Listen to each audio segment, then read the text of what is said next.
Pokemon Day is here, and Pokemon Presents starts off with a brief retrospective of each of the starting screens. Red, blue, green, yellow, gold, silver, crystal, and so on. I'd like to point out this also includes the Legends games, as those are being counted as mainline Pokemon games, as well as the Let's Go Pikachu and Eevee titles. They're all also from different language versions to show the universality of the games, seeing as they keep getting released in multiple languages.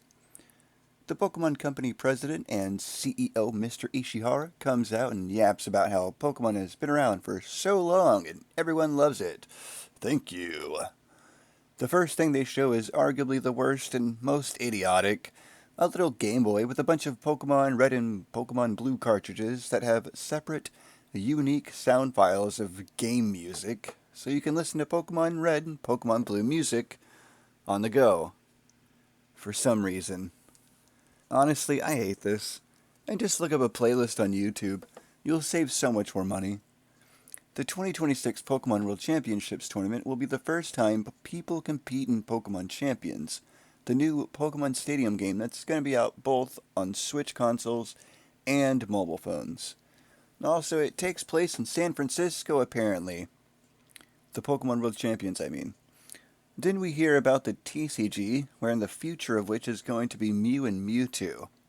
Enjoy.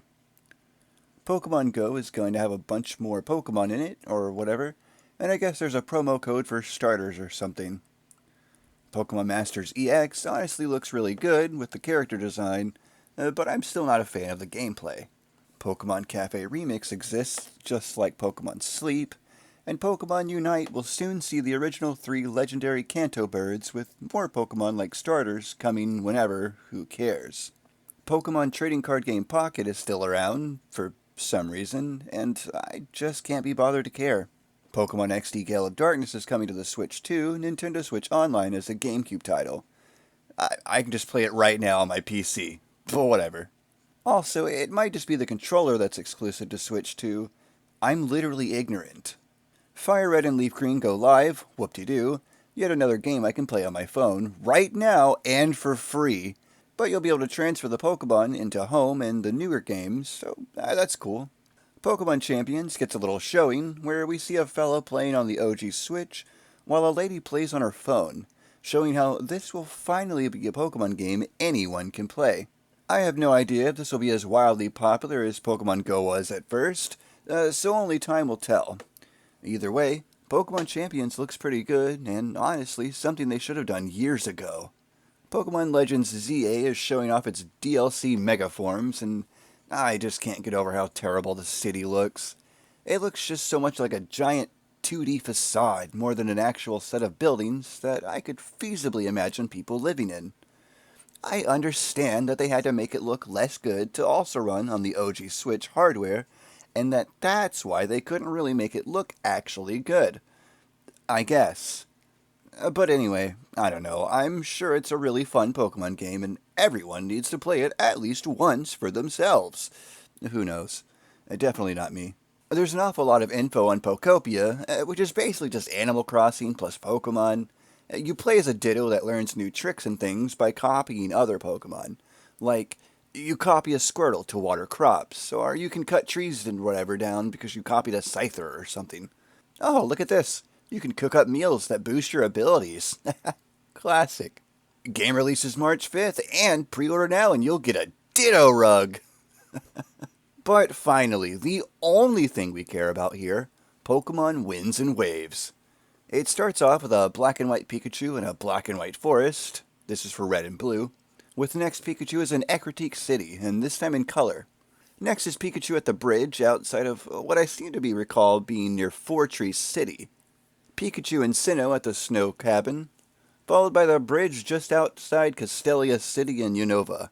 They're also sure to show the Season Deer, as well as the Ferris wheel where you talk to N. Pikachu in Lumio City, beautiful. Also notice the Mega Bracelet. Then in Alola, at a beach with a Slowpoke, also notice the Bag Pendant.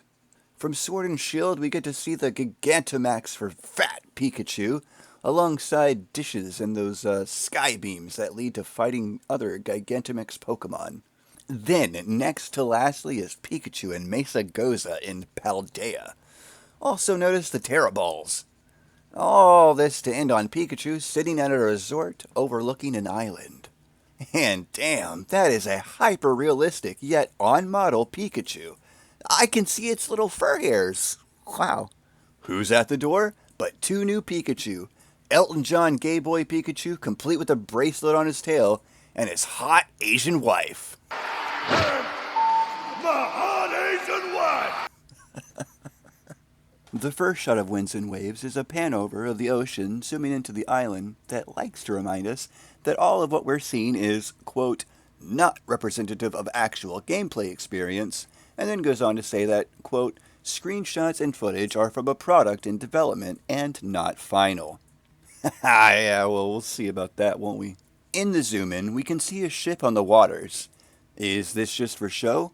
Or will there be an actual time and reason to go and find this boat out in the waters? Will the boat move around across time? Or is it just there as someone's residential boat? I also spy some sort of red ball, which I notice again in a different shot. In the next scene, there's a windmill on top of a tower that appears to be some 4 stories tall, judging by the door and the windows. Behind it, we can see several trees and a pretty distinct pathway on the left. In the jungle, the mighty jungle, the Tropius cries. Also, there's a gloom. Out on the water, we can see a Whalmer and Wailord, with Wailord even spewing water from its spout. This next scene shows some sort of tower resort, with what appears to possibly be a water slide starting from the top grassy area, and then going all the way around the building and down to what looks like a pool at the bottom. And this is presumably the main building area that we'll be a part of. While behind it, you can see a little port town of some sort, as well as a smaller square white building in the top left. There's also another one of those red balls. In the second shot of the apparent resort, it's really starting to look a little more AI than actual Pokemon set piece. But let's just hope that that's my own personal bias and not reality. Then we get a look at the protagonists as they seem to suit up, strapping their backpacks on. Notice the odd white and yellow Pokeball apparatus on the left of the backpack. The girl protag also has one in her backpack, though it's blue, and the pack appears smaller. Yeah, it has less pockets. Come on, Game Freak. Even in video games, you gotta slight the women. The protags look perfectly fine, exactly as I would imagine a Pokemon protag character these days. Short-sleeve shirts and shorts, but with some sort of Under Armour type of wear on both the upper and lower body. It's probably a one-piece bodysuit for diving or something. Oh yeah, and they got a hat. That's a generic Pokemon protag if I've ever seen one. As the character runs off towards the wilderness, I spy with my little eye what I believe to be a Lokix, a Swellow, and a Hatterena. Oh god, I'm so far out of the Pokemon loop. I used to know all the Pokemon and all of their information. And now I've just fallen so far. Actually, that might just be a kind of decorative trash can. Also, I can see one of those red balloons or balls or whatever. I wonder if that's where the Pokemon Center is. Like, you can see them from a distance without the use of your map or mini-map. Huh. Speaking of, that's the next building we see. It's an improvement from Scarlet and Violet. The Pokemon Centers there were very futuristic, modern, and also very bare bones. I mean, those people were nothing more than NPCs and couldn't possibly live a life outside of their regulated Pokemon Center duties. Whereas with this rendition of the Pokemon Center, I could actually imagine these folks having a restroom to run off to if they really needed. We can see a Pokeball for the Pokemon Center's standard healing area, next to the shopping cart icon, presumably showing the Pokemart next to it. We're back in a jungle with an Oddish and some Tangela, before jump cutting to what appears to be a lone rock far from the main island. The boat is visible, but at a different angle, as well as 2 red balloon balls, with one being 6 trees away from the trainer's head, with a second appearing from back behind the apparent houseboat. There's a secondary angle of this same shot, and the red balloon ball is right there. This shot of the houses, or whatever, really sells us as a type of resort, and I imagine this will be more of a vacation getaway type of region, more so than anything we've experienced.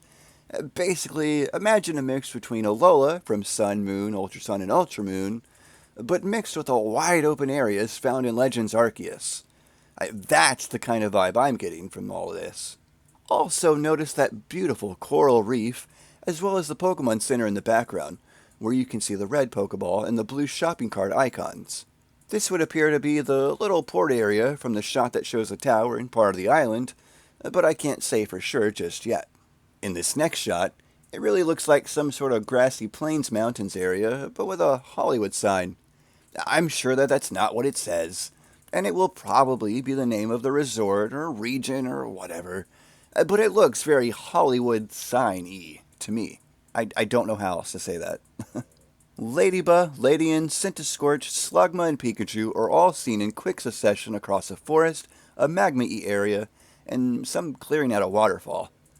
The trainer is shown throwing a Pokeball, which leads me to believe you'll be able to just throw Pokeballs like in Legends Arceus.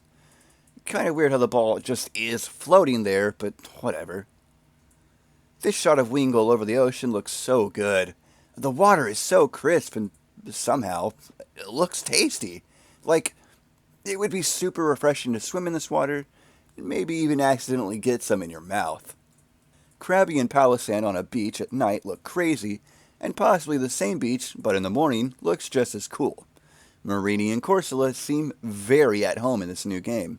In a marshy area with Tempo and Carnivine, then back to the magma-y area for a couple of Slugma.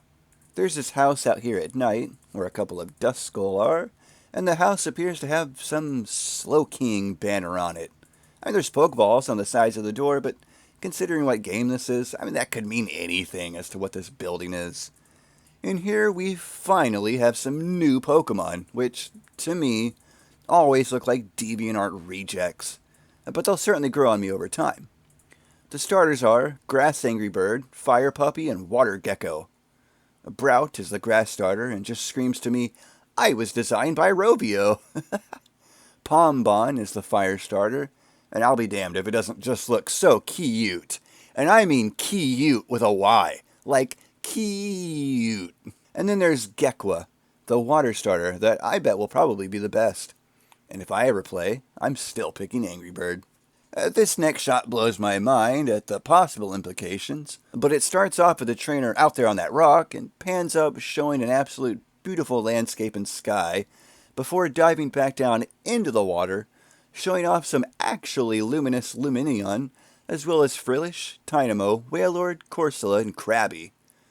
This, to me, alludes to the fact that we'll be able to ride Pokemon one way or another and fly through the sky and dive into the water and swim through the ocean. Imagine getting to discover some cave you can only swim into or some crazy underwater ruins. We end on the most basic names or titles of Pokemon games I've ever heard in my life, as well as what they'll look like as logos. Pokemon Winds and Pokemon Waves. What a time to be alive. It's already looking like it will be the most fun Pokemon game ever since Pokemon Legends Arceus. And that's it for the Pokemon Presents and the Pokemon Winds and Waves very first trailer. I'm psyched, but what about you? Let me know, or don't. I'm not your real dad. And either way, thank you for watching. See you.